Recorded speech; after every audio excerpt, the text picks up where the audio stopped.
তাহলে তো গণতন্ত্রে বিশ্বাসী হলেন না, আপনি তো গণতন্ত্রের প্রতিপক্ষ হিসাবে কাজ করছেন। আমরা তো বাংলাদেশে একটি সত্যিকার অর্থে একটি গণতান্ত্রিক অর্ডার ফিরিয়ে আনতে চাচ্ছি, যেখানে সিদ্ধান্ত বাংলাদেশের মানুষ, যারা দেশের মালিক, যারা সভরেন, তাদের কাছে আপনাকে যেতে হবে। এই অভ্যাস আমাদের করতে হবে। তো সুতরাং আমার অনুরোধ, সরকার এখন যত তাড়াতাড়ি সম্ভব অতি দ্রুত কেয়ারটেকার মোড়ে গিয়ে কেয়ারটেকারের যে চরিত্র, যে বৈশিষ্ট্য, সেইভাবে যদি ভূমিকা পালন করবে তারা করুক, এবং তার মাধ্যমে একটি সুন্দর নির্বাচনের মাধ্যমে আমরা চাই একটা ভালো ট্রানজিশন হোক, একটা পিসফুল শান্তিপূর্ণ ট্রানজিশন হোক। তাহলে যারা সরকারে আছে, ডক্টর ইউনূস সাহেবের প্রতি আমাদের শ্রদ্ধা আছে, ওনারও তো সম্মানের সাথে যেতে হবে, আমরা সেটা তো চাই। কিছু লোকের কার্যকলাপের মাধ্যমে সেটা যদি বিঘ্নিত হয়, এই জন্য বলা হচ্ছে আপনি পুরোপুরি কেয়ারটেকার মোডে চলে যান। যাদেরকে নিয়ে বিতর্ক আছে লোকগুলোকে চলে যেতে হবে, তারা থাকলেই তো প্রশ্নবিদ্ধ হবে। সেখানে কেয়ারটেকার মোডে চলে যান, একটা সকলের কাছে মেসেজ যাবে, ক্লিয়ার মেসেজ। এটা একটা মেসেজিং এর ব্যাপার যে আসলেই কেয়ারটেকার সরকার তার অন্তর্বর্তী সরকার তার সঠিক নিরপেক্ষ ভূমিকায় অবতীর্ণ হয়েছেন, এবং এটার প্রমাণ হিসাবে এই যে কেয়ারটেকার মোডের মাধ্যমে, বৈশিষ্ট্যের মাধ্যমে দেশটা পরিচালিত হয়ে নির্বাচনটা পরিচালিত হবে। স্বাধীনতা, সার্বভৌমত্ব, মুক্তিযোদ্ধা একটা অন্তরের বিষয়। এটা মুক্তিযোদ্ধাদের কাছে আরো বেশি, যারা যুদ্ধ করেছে সশরীরে স্বাধীন করার জন্য।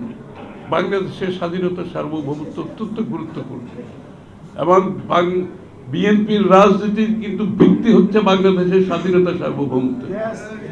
এই দলটি গঠিত হয়েছে সেই ভিত্তির উপরে। এই দেশটি গঠিত হয়েছে শুধু রাজনৈতিক গণতন্ত্রের নয়, অর্থনৈতিক গণতন্ত্রের ভিত্তিতে দলটি গঠিত হয়েছে।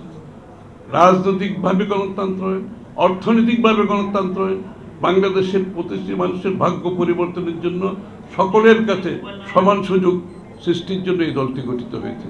এই জন্য আমরা একটা স্লোগান আপনারা খেয়াল করেছেন, অ্যান্টিব্যাকটেরিয়াল অ্যাডিটিভ যুক্ত সেরা ওয়াটার ট্যাঙ্ক বিশুদ্ধ পানিতে ব্যাকটেরিয়া জন্মাতে দেয় না। আমরা বলছি রাজনৈতিক গণতন্ত্রের সাথে সাথে অর্থনীতিকে গণতন্ত্রায়ন করতে হবে। এই স্লোগান কিন্তু বিএনপির এখন, অর্থাৎ প্রতিটি মানুষ বাংলাদেশের উন্নয়নে, বাংলাদেশের অর্থনীতিতে তার ভূমিকা নেওয়ার জন্য তাকে আপনি জায়গা দিতে হবে। প্রতিটি মানুষের জন্য সেই সুযোগ সৃষ্টি করতে হবে, যেটা উদ্যোগ জিয়া রহমান সাহেব দিয়েছিল। এটাকে আমরা পরিপূর্ণতা দিতে চাই এইবার, যদি জনগণ আমাদেরকে দায়িত্ব দেয়। এই অর্থনীতিকে গণতন্ত্রের মাধ্যমে প্রত্যেকটি মানুষের ভাগ্য পরিবর্তনের জন্য সুযোগ সৃষ্টি করতে হবে, তার অংশগ্রহণ নিশ্চিত করতে হবে অর্থনীতিতে। শুধু কিছু লোক পৃষ্ঠপোষকতার মাধ্যমে দেশের সম্পদকে পুঞ্জীভূত করবে, আর বাংলাদেশের বাকি মানুষের কাছে সেই সুফল, অর্থনৈতিক উন্নয়নের সুফল যাবে না। সেটা কোনোভাবে কোনো দেশে চলতে দেওয়া যায় না। বাংলাদেশেও আমরা আগামী দিনে নিশ্চিত করব সেখান থেকে, যাতে বাংলাদেশকে একটু সত্যিকার অর্থে গণতন্ত্রায়ন বলতে শুধুমাত্র রাজনৈতিক গণতন্ত্রায়ন না, অর্থনৈতিক গণতন্ত্রের মধ্যে আমাদেরকে সেই পরিবর্তন আনতে হবে। আর স্বাধীনতা, সার্বভৌমত্বের প্রশ্নে চারটি বিষয় আমি বলব পরিষ্কারভাবে।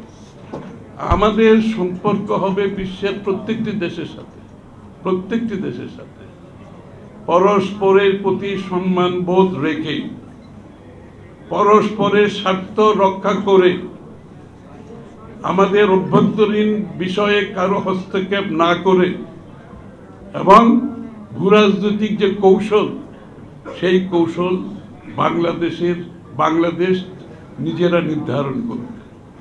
আমার ভূরাজনৈতিক যে কৌশল হবে সেটা আমাদের দেশ আমরা নির্ধারণ করব, কারো কথা মতো সেই সিদ্ধান্ত নেওয়া যাবে না। এই চারটি বিষয় আমি আবার রিপিট করছি। পরস্পরের প্রতি সম্মানবোধ রেখে আমাদের সম্পর্ক হবে, পরস্পরের প্রতি স্বার্থ রক্ষা করে আমাদের সম্পর্ক হবে, আমাদের দেশের অভ্যন্তরীণ কার্যক্রমে কারো হস্তক্ষেপ গ্রহণ করা হবে না, এবং ভূরাজনৈতিক কৌশল বাংলাদেশের নিজস্ব কৌশল, কারো নির্দেশিত কোনো কৌশল হবে না। এই চারটি বিষয়ে আমরা নিশ্চিতভাবে ভিত্তি করে আগামী দেশের বাংলাদেশের স্বাধীনতা সার্বভৌমত্বকে আমরা নিশ্চিত করব। এটাই বিএনপির রাজনীতি।